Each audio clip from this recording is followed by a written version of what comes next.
Bonjour, c'est Gilles du site boursicoté.com. Voici l'analyse technique du CAC 40 en intraday pour cette séance du mercredi 10 juillet 2013. Avec aujourd'hui donc un accès baissier, alors dans la poursuite d'une tendance où nous étions plutôt dans le fond sur un biais haussier, avec ici cette phase de hausse donc qui a connu une cassure hier en fin de journée. Donc ce qu'il est intéressant de constater, alors cette dynamique avait été identifiée sur l'unité de temps journalière. Hier nous avons eu une cassure, donc peu après la clôture, la clôture des marchés intervenant à peu près sur cette zone. On avait une première attaque ici, on avait défini un point bas. Nous avions un gap intraday ici qui s'était imposé comme zone de support, précédemment sur une zone de résistance, cette zone à 3835 ici, relativement significative puisqu'elle correspond à une zone de résistance définie par deux fois. On ouvre un gap, on se repose sur cette zone et ensuite cette zone définit le support de la journée d'hier, donc de la séance d'hier. Aujourd'hui, à l'ouverture du futur, donc on est revenu tester ce support. On a eu en fait une évolution en range sur une journée. Donc on a validé quasiment les deux extrêmes de la séance de la veille et puis pouf, cassure ici de cette zone des 3830-35. On est venu inscrire un nouveau plus bas, on a comblé ce gap intraday ici. On est revenu s'appuyer sur une zone de support déjà identifiée à 3817, précédemment elle aussi définie comme zone de résistance.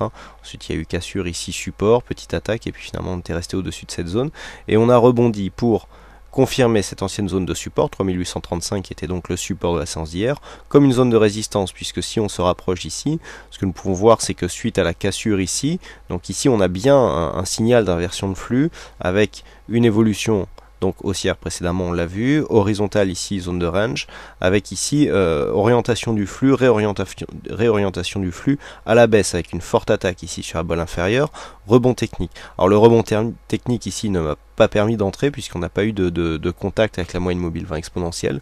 On va voir si ça remonte un petit peu, mais pour l'instant pas d'entrée personnellement.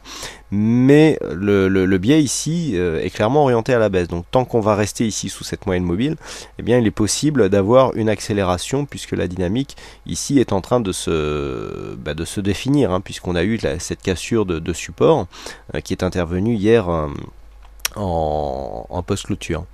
Donc sur cette phase, tant que l'on reste ici sur une zone d'évolution où la zone des 3835 s'impose comme une zone de résistance, tant que nous sommes donc sous cette moyenne mobile 20 exponentielle, il est préférable de jouer la continuité baissière donc en essayant de prendre des contacts sur cette moyenne mobile qui devrait s'imposer comme zone de résistance. Donc ici sur cette phase, on a une zone de point haut, 3835, tant que l'on reste ici en dessous de cette zone, c'est clair qu'on va continuer à descendre avec un prochain objectif qui se situe à 3798 points.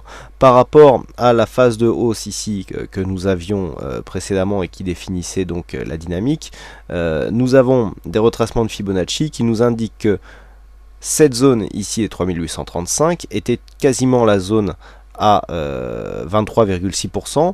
Donc ici, en cassant, on confirme bien le signal baissier puisque nous avons une cassure du 23,6, donc entrée en consolidation. On valide tout de suite un contact avec la zone des 38,2.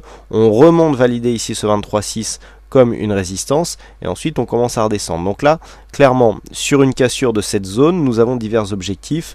Donc un objectif en retracement de Fibo qui se situe à 3805 et l'objectif suivant donc, que je vous avais donné comme objectif de consolidation qui se trouve être justement dans cette zone 50-61,8 qui, on le sait, sera la zone charnière pour définir si nous avons soit un retournement total, soit une petite phase de consolidation au sein d'une tendance qui, elle, reste haussière. Donc pour synthétiser, ici sur une seconde cassure de cette zone, on viendra viser ici la zone des 3798 points. Si les cours commencent à se stabiliser ici, on pourra toujours essayer de tenter un rebond technique avec un ralliement prochain de la zone des 3860 points.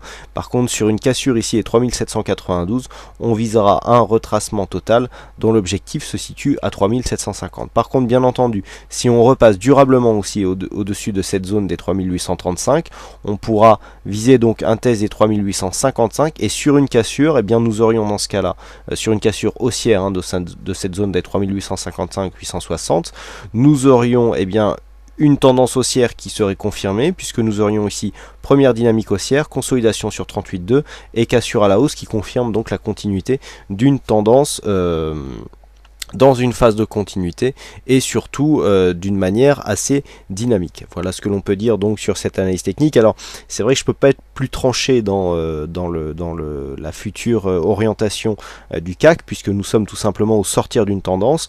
Donc c'est en fonction des mouvements que nous allons voir maintenant que nous pourrons conclure si la tendance est en train de se retourner et donc à s'invalider, ou s'il s'agit tout simplement d'un petit passage de consolidation qui débouchera sur une continuité de cette tendance. Pour l'instant trop tôt pour le dire, donc il faut attendre d'atteindre les points de confirmation que je viens de vous définir. Voilà donc pour cette analyse technique en intraday. Il ne me reste plus qu'à vous souhaiter à toutes et à tous une bonne séance, bonne chance dans vos prochains trades, et on se donne rendez-vous dès ce soir pour toutes les autres analyses techniques du site boursicoté.com en vidéo. Bonne séance à tous et à ce soir.